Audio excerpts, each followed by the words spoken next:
going to be crazy that they were making a joke just that he's the move the sticks is not going to be, needed really anymore. They're kind of a backup now, but he said he's going to keep the name with that new technology rolling in.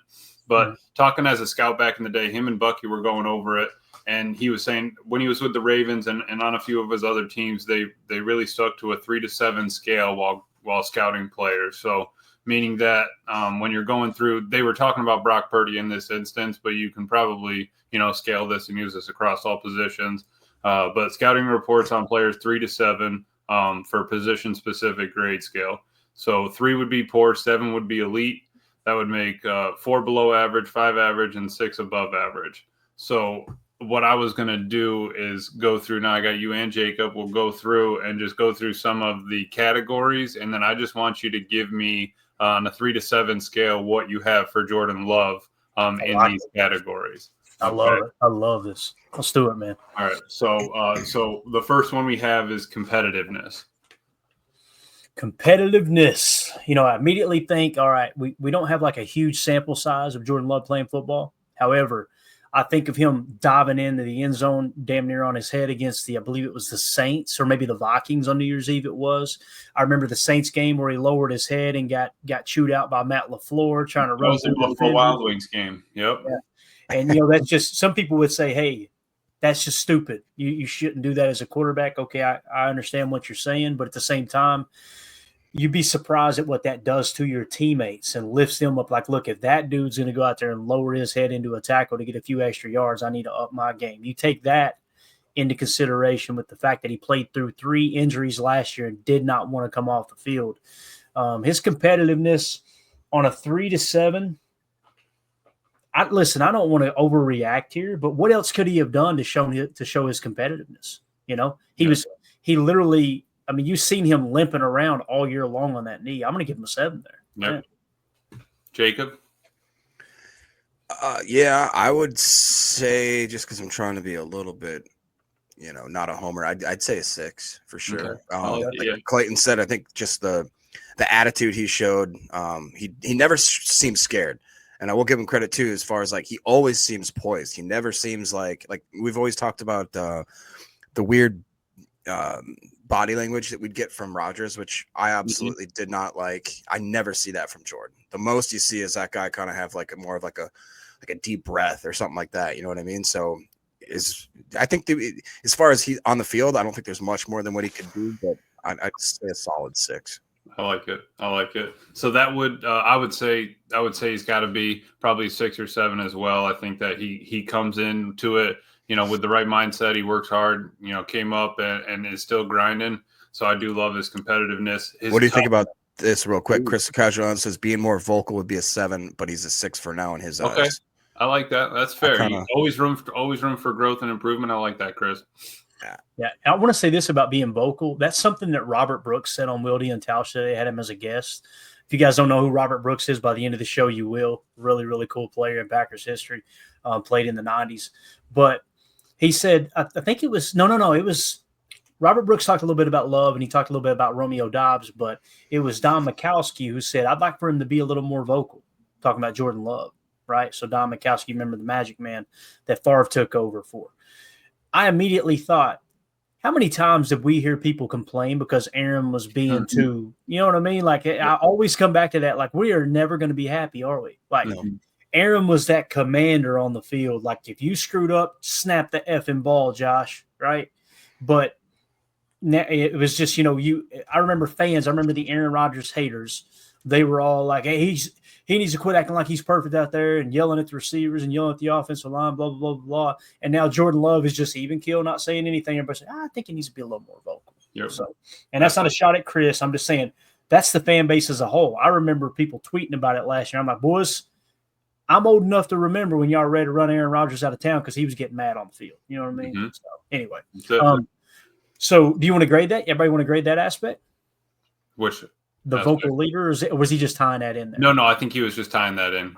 The second one would be toughness on a 3 to 7. Where would you put his toughness? Toughness. There's one thing that sticks out to me last year. Mark Tauscher they had mentioned that Jordan Love said that's the most pain he'd ever felt before when he sprained his, what was it he sprained? Was it his PCL? I thought it was his MCL. MCL, okay, whatever it was he sprained. He said that's the most pain he'd ever felt on the football field. And Mark Tauscher went, that worries me a little bit because that's not that painful of an injury. So I immediately think of that, right? Like, okay, how much can he take in that regard? On toughness, again, he played on 3 injuries. Jacob, you go first. I don't want to steal your thunder. You go first on this one.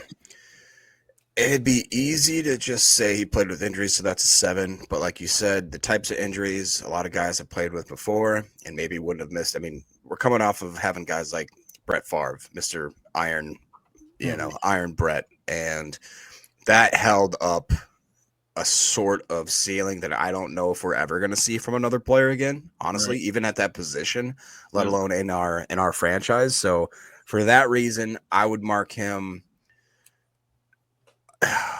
a 6, maybe even a 5.5. All right. Emilio? Yeah, I would say that with the injuries, I think I was kind of looking at toughness a little bit more, head down, fought through it, played through it in the games kind of thing. So I was gonna give him a 7 on it, but I 100% see where you're at with that injury and not having to go through a bunch of pain on the field. But I think his toughness in game is right up there with the best of them. So what would you give it? 7. 7? All right, got it. I'm going to give it a 6 as well, like Jacob. So, all right, next category. Next category would be poise, specifically just, put poise in the pocket, in games, clutch situations, stuff like that. You said poise. Poise. Okay. Poison. Poison. Some of y'all are old enough to get that reference. Go ahead, Jacob. Poise, what do you think? Poise. That's kind of an interesting label. He's very poised in the pocket. I think so. Again, I'll say that at times I see him. I never see he doesn't seem like he's lost his cool or that he's like playing frantic or anything. But every now and then you'll see just a few throws or decisions where you're like, where did that come from? Tries to do too much, right? Tries to do too much. So I would again go. I might even drop down to a 5. What is the ranking scale again? 3 is poor, 4 below average, 5 average, 6 above average, 7 elite. 3 to 7. God, I might say a 5, leaning towards a 6. Completely fair. Clay? You go this time, Amelia. I'll go last. Okay. For poise, what I love is how calm, little Michael Jordan tongue waggle. When he's sitting in there, it's not like he's even if he's got the rush coming in, closing in on him, he still holds his feet. But you're right, Jacob. I think there are a little bit, with where he's at in the pocket sometimes that does need improvement. Obviously, always need to get better. But I would give him a 6 in that. Yeah, for me, again, I've watched so much damn tape, especially the last 2 years since doing the pod. I immediately go to specific plays that stick out. When you say something like that, I think of the Lions game in the rain where he panicked and threw the pick 6, just trying to make something happen off, And again, you can say that's toughness, that's grit, trying to make something happen, but that's poise. You got to know that situation. If I remember correctly, that lost us the turnover differential in the middle 8. It was just one of those, he got frantic in the moment and gave the ball away in a crucial time. When it comes to poise for me, you also think of the Saints game, his first year as a starter, taking them right down the field with the game on the line. That's got to count for something, right? So I'm going to say they kind of cancel each other out. I'm going to go 5 for poise. What'd you say yours was, Emilio? I had a 6. Jacob had him at a 5. Got it. All right. I think Bates has a good point that kind of is sandwiched in between me and you, Clay. And he said he has great poise in the pocket, but those panicked INTs bring it back down probably in the 5.5-ish for me, which I completely agree. That's very well said. That's completely fair. The next would be intelligence. So on a 3 to a 7, where do we have his intelligence at? Intelligence. Like football IQ, I was probably gonna say would be what they're looking for. Yeah. That's tough, man. Because like when you're not in again, those scouts, they see it, they know what they're looking for. Right. And this whole thing is just laid out because they were chasing after the Brock Purdy contract. So most of Brock Purdy's, they were giving him 7s, I think 1 or 2 6s here and there. So 7s down, it's he can run Kyle Shanahan's offense. He's like an extension of Kyle Shanahan. He knows it like in and out, things like that. He knows down position, all that stuff. So I think that's where they were kind of going after it. But I'm sorry, go ahead, Cliff. I appreciate you pointing that out. I think of the Dallas game, playoffs, right, where he comes to the line and completely changes the entire play at the line of scrimmage. If you guys remember that, where he sends Wicks down the seam. Yep. I think he did that against Minnesota on New Year's Eve as well. I don't know why I remember these specific plays, but you also got to take into consideration he's been in that offense for so long. So I can't give him a 7 knowing that this is the only offense he's known in the NFL, and he's just kind of had the luxury of sitting behind one of the all-time greats for whatever it was, 3 years. But I feel pretty comfortable. It'd be between a 5 and a 6 for me, and if I had to pick one of those two, I would say a 6. I'm going to give him a 6 for intelligence. I like it. Jacob. Yeah, it's as far as intelligence, like Clay said, that's a tough metric right now just for where he is. He's had one coach, one offense. There are times where like you see him make what I would consider a very smart play, whether it's taking this or that check down, or if it's just reading the defense the right way, like you said, pre-snap audibles, pre-snap motions, all sorts of stuff. But then you see certain times where he just chucks it up in the triple coverage, and you're like, that doesn't seem very smart. I'd probably go 5.5, but if you have to give me a solid number, I'd probably drop it down to a 5. Okay. I'm gonna say Jordan Love homer here, and I think I'm gonna give him a 7 on intelligence. Just he only knows one offense, right? He's only been in here with Matt LaFleur, but what has Matt LaFleur been? Just a guru with quarterbacks. Part of Sean McVay, part of Kyle Shanahan.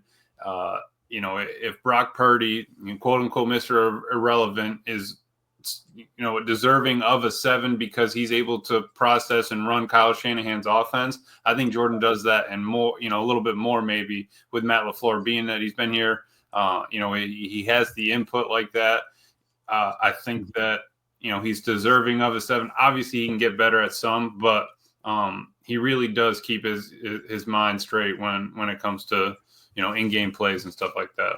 Hey, real quick, Bates convinced me. So if we're talking about FBI as being like, we don't have pre-snap issues, he never seems like he calls the wrong play. He doesn't seem like he's confused with the terminology. He's not going under center, taking a knee on 4th down, or spiking it when we need a first down or anything like that. So I'll definitely raise my grade up to a 6. Greg Rice, he's like, Clay, you had this highlighted. Can you explain why that grading starts at a 3 and ends at a 7? Hey, explain to me why they have the grading system at the NFL level during the NFL draft process as a perfect prospect being an 8-0. Who knows? Exactly. Right? So because that's all he gave us was when we worked with the Ravens, that was their scale. That was their grading scale. I think it kind of forces you out of one's terrible, zero's bad kind of thing. And all right, there's some value to it. Obviously, he could be poor at that skill, but he's still an NFL player. We can't, yank all that off of him. I think that's kind of where it would be at. Got it. Two more. Oh, just say we got a couple of chats here. Holmes MD1 says, "Who are we discussing? Jordan? What the hell?" I don't know what that was about. Okay, sorry we upset you there. And then he's let's see here. The other one. So did AR-12 have one offense? So what? He didn't have one offense, Bob. He did it under McCarthy. He did it under LaFleur. He won MVPs under both coaches. 2 totally different schemes. One was a wide zone spread. One was a West Coast spread. The other was a wide zone boot. Yeah. So Jordan has had one offense, one offensive coordinator named Matt LaFleur, one play caller named Matt LaFleur. So this is not let's compare Jordan to Aaron Rodgers. It's just amazing how when you mention Aaron Rodgers' name, people lose their crap. I don't understand it. But anyway, yeah, Aaron had multiple offensive coordinators, multiple offensive schemes. So anyway, go ahead. Next. No, you're fine. Next category would be accuracy. That's arm accuracy. Jacob, looks like you want to take this one off the bat. I was waiting on it too. I think that what I'd have to say is we see clips of greatness. We see flashes of absolute elite. We see maybe about 50% of the game of really passable, and then but there's too much. There's maybe a 20 to 30% of his throws where you're like, what the heck are you aiming at, dude? What are your thought processes? And if so, why did you decide to throw it? And to me, that's probably the biggest glaring issue that he needs to fine tune. And again, it's not terrible. It's not terrible, but I'd probably give it a 5. Got it. And Greg says 3 to 7 is just a 5-point scale. I must have missed who used the scale. It was like you said in the chat there. Daniel Jeremiah said this is the scale that the Baltimore Ravens used when he was a scout in their building. Okay. Mm-hmm. And so, Bucky said that they use 3 to 7s too. And you get different teams doing different things, obviously, but just forcing yourself to put a number on it is honestly half the problem. We could sit here and talk about it all the time of, what he is, but once you put a number on it, you kind of put, a little meat on the bone there. Yeah. And Jacob, you said a 5 for accuracy. Is that correct? That's correct, Clayton. All right. You want to go next, Amelia? You want me to go? Yeah. I think right now I'm still, there were drops and stuff like that. I think that I would be probably at a 6, but hovering over a 5 right now, just because, he does, there is a lot to get better at. We always want more from that, but I think that he's putting it on them. I think we can be a little bit cleaner. I wish Amelia was my teacher because I would have had all straight A's. Right? I gave him a hey, come on now, Jacob. So a 4 would be average, right? 4 is below average. 5 is average. Yeah. 5 is average. 6 is above average. I'm gonna say he's like when you look at the completion percentage, and I know the wide receiver drops, I get all that. Guys, we got to stop pretending too, though, that Jordan Love was all these drop passes were perfect passes, because they were not. I remember people roasting Jaden Reed over a drop pass in an important game down the stretch, and he was diving for the ball. I'm like, how is that a drop? What are we talking about here? So I do think if you were to say, Clayton, what's the number one thing Jordan needs to improve on in his game? It's a multitude of things that tie into accuracy. If I had to say accuracy, it would be accuracy for sure. However, that comes with footwork, the fadeaway throws, all that stuff that we've seen that he's got to get that coached out of him. Don Mikowski talked about that earlier today as well. I'm gonna give him I'm going to give him a 5. I wanted to say 4, but 4, he's better than 4. He's better. He's significantly better than 4. But I don't feel comfortable enough to say 6. So 5 is average, right? Right. Yep. He finished with like a 62% completion percent. At one point, he was below 50%. You guys remember that, right? Like it was pretty bad. So, I'm gonna go with 5 there. I think Jacob had this one highlighted, right, Jacob? Well, yeah, just because when he says Jordan needs to, this is 12 for this saying this, that Jordan needs to learn when to take the easy, safe ball rather than try to make things happen. I think that on one part, that's why it brought my FBI down a little bit with him, just knowing the situation and knowing, like, there had been many times where I'm like, take the check down or just the wide open in or the wide open out route. You know what I mean? Instead, he looks past, and he really wants to make something happen. And I think that again, when he takes that decision, the accuracy isn't quite there to take that shot and have it be a payoff. It is sometimes, but not in the way where, like, when Rodgers would take a shot, that he had a window and he was confident he could fit it in there. I think Jordan's confident. It's just the talent's not following quite with it. And Jacob, that kind of ties into that athletic pod where they were talking about what he was 38th in scramble percentage, after running. So it's like, are we taking the checkdowns? Or are you going to use those legs to get upfield? You don't have to be a 300-yard scrambler, but I just need you to use your legs wisely. Let's get north and south. Yeah. Yep. Amelia, what'd you say on accuracy? I had him at a 6. 6. Okay. And I don't think that's a bad grade. I don't think that's like, whoa, no way. I'm just kind of, I'm definitely closer to a 5 than a 6, I believe. Right. And when they were talking about Purdy, it was more of he can hit he's accurate on the in-breaking routes. He's accurate on putting them, on the receiver, things like that. And when I'm thinking, I'm like, Jordan Love is all of Brock Purdy and, maybe even more, more of an athlete. say we're talking about Purdy, he can, he's got a little bit of juice, nothing crazy. He's not, an overwhelming athlete. He doesn't have crazy arm strength. And those are the things that we kind of do have with Jordan. He's a little bit more of an athlete. He does have that arm strength, arm talent. But are we, maybe a couple of the numbers are a little bit lower than Purdy if we're grading it on that kind of a scale. But he has a little bit more talent on the back end that Purdy doesn't have. Yeah, definitely. Yep. Both Stoder and Coach Lynn mentioning the footwork as well. I think we're all on the same page there for sure. And then the last category would be decision making. Yeah, this is tough. We'll save the best one for last, right? Yeah, man, that's tough. Who wants to go first? Well, decision making is key, especially when you're leaving, let's say, the Oval Office at 3 a.m. You got to make good decisions. You can make a bad one and end up in the wrong spot. Let's just say that. End up in the wrong bed, right, Jake? End up in the wrong bed with the wrong person. I'm a fan right here. His decision making. I mean, sometimes it pays off. Like again, that Rams game, throwing up into triple coverage. Somehow the guy comes down with it at the 2. I think it was Reed. You know what I mean? But that's not a good decision. Even though he paid off, that's not a good decision. Throwing some of the balls like wide open style interceptions or leading a receiver that was way too far. Again, I think that his clock management is improved greatly and really not been an issue as far as his pre-snap stuff, all that kind of stuff. Like Emilio said, setting protections, pre-snap motions, all that I'm cool with. I think that's running pretty elite. But generally, I think his decision-making has to be average at best. Got it. So what would that number be? 5. 5. This is honestly getting the most run in the chat right now. The numbers, that decision-making is what, everyone clearly, feels most strongly about. I think that, he's had a couple tough breaks. Are we going to put them all on him?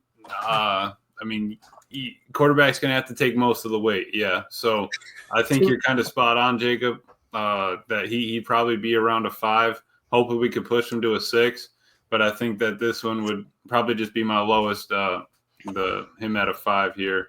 Not terrible, but you're still making those kind of young issues or, a mistake that we shouldn't have, you kind of kicking yourself for it. Those we kind of just need cleaned up. Yeah. Bates coming in hard with the 4. Oof. That's what I was leaning towards too. I'm just trying to think, like, when did you see bad decisions? I could think of a handful of times, right? Like, there's numerous. When did you think, whoa, that was a great decision? Think of a play real quick. What's the first thing that comes to mind? I can't think of one. It's maybe almost like a couple play of within those the team, or you make a stupid decision. There's not this, wow, he really outsmarted the defense there. You know what I mean? So I think I got to go 4 there too, man. I hate to be the negative Nancy of the group. But what do you think about this? I think Chris makes a great point. He says he can be a 3 and a 7 on the same drive on decision making, averages out at 5. I think that's a perfect way of explaining it. I think that's a very fair assessment. And there's nothing wrong with that as long as we get it. You get a score at the end, you'd be happy with it. But no, I completely can see that. Yeah, this cracked me up too. For this says when he throws the Musgrave, it's a 1. For the accuracy, yeah. And then the other question I had, just real quick, I think I know the answers, but just want to run it by you. The options are, if you're getting a quarterback, would you like elite talent and a good makeup of a person, or would you want elite makeup of a person and a good talent? Which would you rather have as a quarterback? As a quarterback, man, if you've got a turd, if there's a turd in the punch bowl, which good isn't being a turd, right? Like, so I feel like when you say elite talent, good person, I feel like you're describing Aaron Rodgers. When you describe Jordan Love, I think it would be the opposite. I think it'd be good talent, elite person is what it feels like. You know what I'm saying? Absolutely. And listen, I know everybody's opinion has changed on Favre over the years, and I'm not going to get into all the deal. I mean, we could do a 2-hour documentary on how all of a sudden, everything has changed there. However, when he was with the Green Bay Packers, you won't find one person that would talk negative about him on that team. They would die for that guy. They loved playing with that dude. So when you talk about, good person in that regard, I think of good person on the team, not what are you doing in your spare time. Right. With that being said, like Favre, that was that perfect blend of elite. You know, it really was. With Aaron, it was like if Aaron approached the game from a teammate standpoint, and I'm not saying he was a bad teammate. You guys know how I feel about Aaron Rodgers. But if he approached the game on the field the way Favre did as a teammate, my goodness. You know, I don't know if he'd have won another Super Bowl or not, but you'd have been sitting here going, there's not a person on the face of the earth that doesn't like Aaron Rodgers. Right. He's brash, and they knew coming out in the draft that Aaron was, you know, he was cocky. He was overly confident. You know, as Ted Thompson said, he's a complicated fella, right? He's that smartest dude in the room. That's just who he is. It is. Jordan's kind of the opposite, you know, but boy, he can't spin that sucker like Aaron and Brett, at least to this point, in my opinion. And maybe it'll come along because those guys weren't spinning it that well early on either. You know, right. People forget how they struggled early on as well. But anyway, I'm trying to draw that parallel because we had two of the best measures for successful quarterbacks, you know. So as we're grading Jordan, I think it's kind of cool to hit pause for a minute and kind of look back on those two Hall of Famers. You know what I mean? Think, all right, how close is he to that? So like if you went through and did this same grading scale for those two players, that would be a fun one too, right? Yeah. Decision making for Favre. Yeah. That dude, but he would complete the pass and it'd still be a -2. Right. Yeah. So unbelievable. But all right. Yeah, and then that was pretty much the section. The only other thing, we don't have to do it today, but maybe something we can look into. He was just saying that each scouting person had to go through and rank all the rosters, rank all the groups of positions for each of the teams to compare. So, like, say we're going through, all right. So you're saying, all right, as a team, our roster is a minus, right, or a B plus. Then you look at our quarterbacks, and each of those are going to get a grade on a grouping. Then you take that and you compare it to, Detroit Vikings, things like that. Kind of get yourself an idea on where you are in the division. So, our O line's a B minus, but Detroit's D line could be an A. Bears D line could be a B plus. So, hey, maybe that's a spot we need to work on. Got it. Jacob, you got anything else? Hit on it real quick. I'm trying to get our averages to see what we came up with here. Yeah, I mean, we could possibly touch on something. I'm seeing in the chat how the tush push, I believe, was officially allowed to survive. Okay, hold on just a second on that. I was meeting with Jordan here. I want to get our grades and then we'll move on to that real quick here. I'm sorry. Gotcha. So here's what we got. I took all of those, totaled them up, and then averaged them by 6, which was 6 categories. Emilio has the highest grade on Jordan at a 6.1. All right. I am second with a 5.5, and Jacob is third with a 5.3. Eesh, Jacob. Oof. That's tough, we were man. 2/10 of a point apart. Look, part of it is because I literally had to just do my 6-month reviews for my employees, and I graded them way too well. And I had corporate be like, you gotta smack a few of these guys down. And I was like, all right, cool. He's overcorrecting. Yeah, I got corporate brain in my head right now, dude. I'm great and harsh. Good stuff. All right, so that'll do it for the Jordan Love segment. That's going to be a good cut up, and I enjoyed that. Emilio, great job bringing that up, dude. That was a fun conversation. And again, looking at it through the eyes of a scout and the unorthodox of how they grade their grade scales. I think that stuff's cool because it does get you thinking outside of the box as opposed to just 1 to 10. 1 to 5, whatever. So because Brock got flying colors on that. They really didn't bring him down at all. It was mostly 7s, and I think he had 1 6. So it's like our quarterback is Jordan Love is close to Brock Purdy, talent, all those things. So I just kind of wanted to get a take on where we maybe thought. No, I like it, man. I mean, if you had to make me choose one right now for the next 10 years, I'd still choose Jordan Love. Yeah. Yep. Yeah. You don't want a scheme specific quarterback, Jacob. No.